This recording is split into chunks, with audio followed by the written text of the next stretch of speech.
Oke,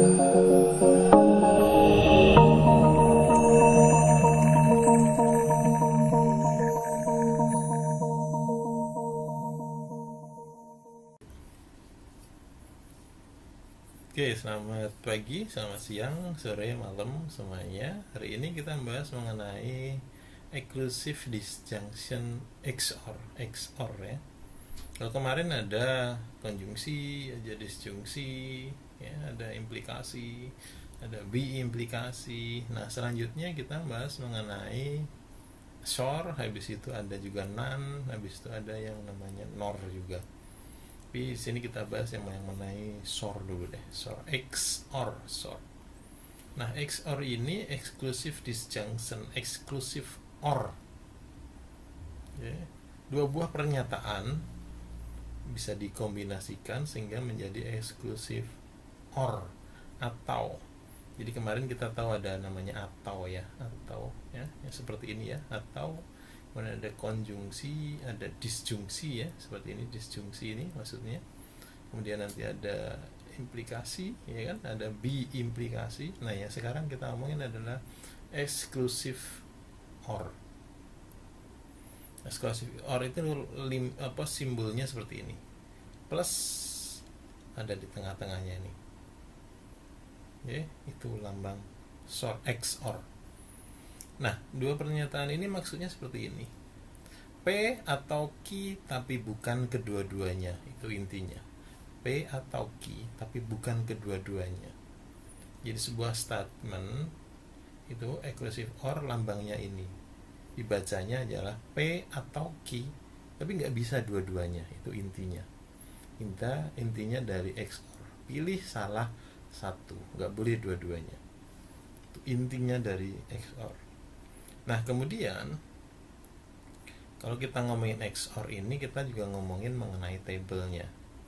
Tabelnya seperti ini. Yang Anda ingat bahwa kalau dia sama, maka hasilnya S.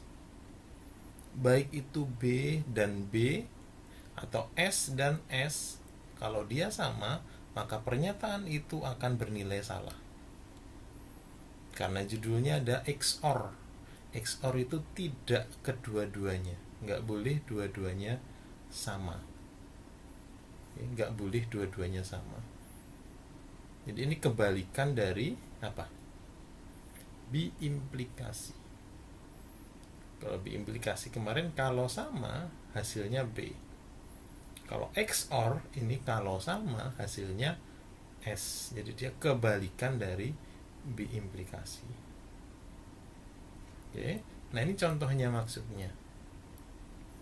Ini saya bikin video ini biar sesingkat-singkatnya soalnya. Jadi kapan kita bisa kuliah offline lebih jelas lagi jelasinnya ya.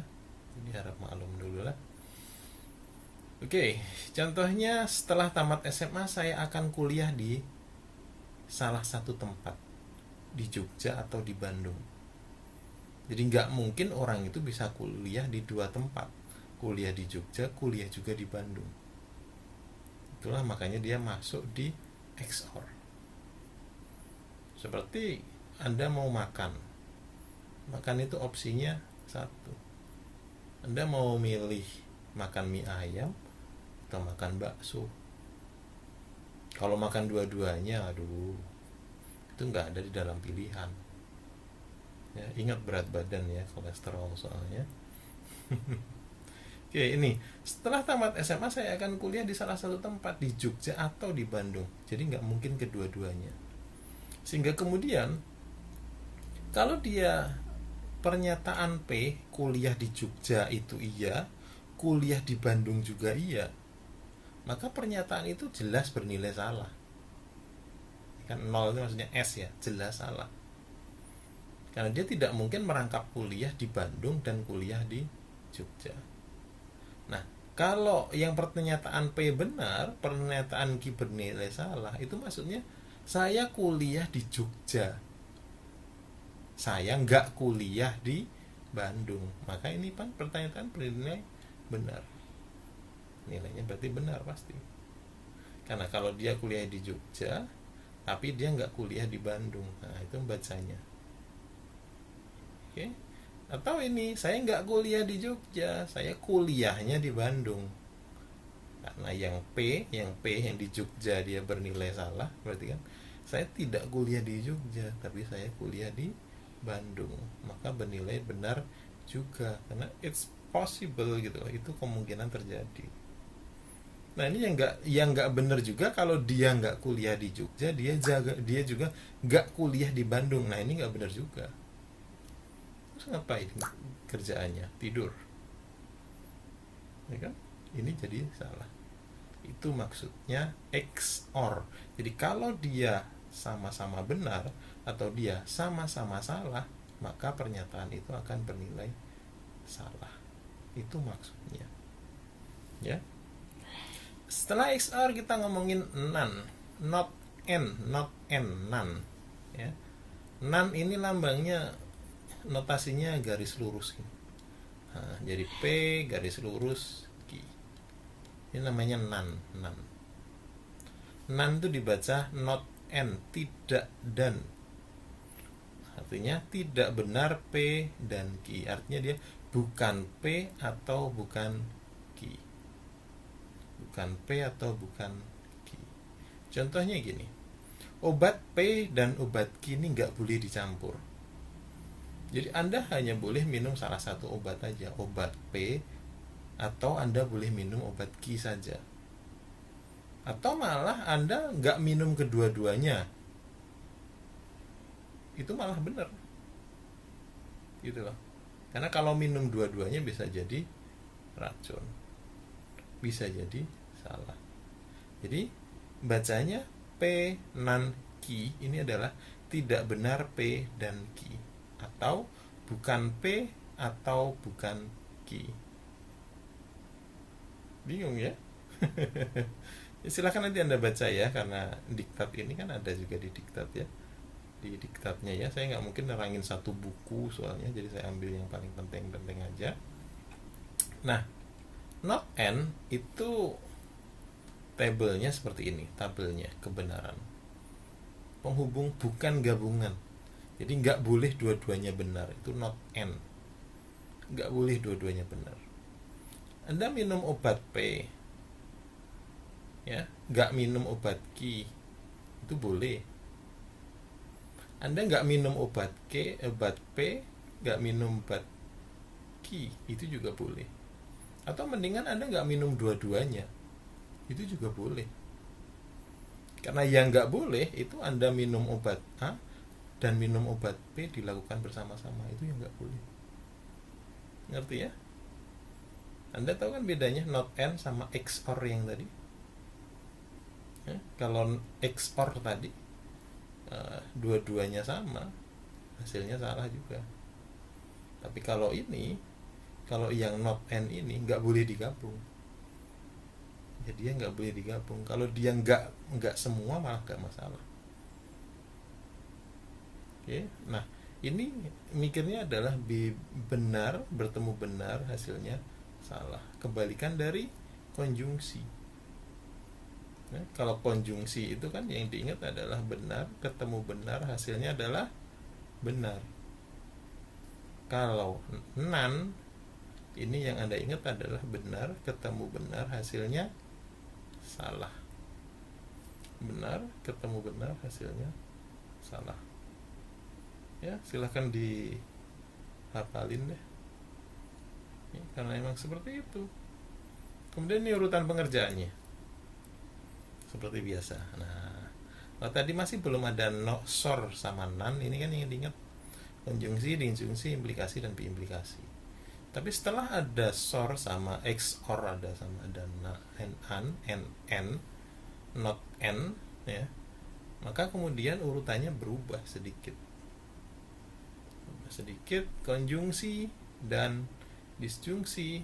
Habis itu Anda kerjain XOR dulu, baru Anda kerjain NaN dulu ya.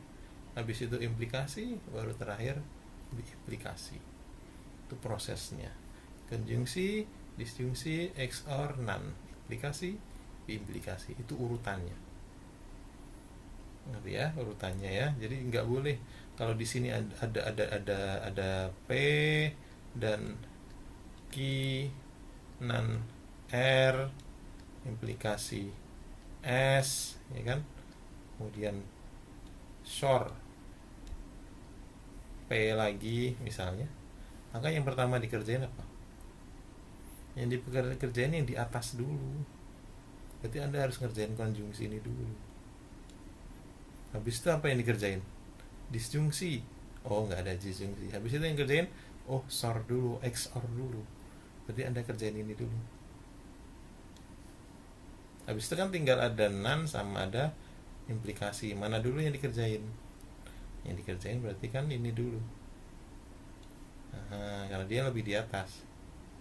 Nah, baru yang terakhir yang dikerjain yang ini. Ini baru dikerjain. Ngerti ya? Jadi tabelnya ada berapa? Tabelnya berarti ada 1 tabel, 2 tabel, 3 tabel, 4 tabel. Jadi nanti tabelnya ada 4. Ada 1, 2, 3, 4. Ada 4 tabel.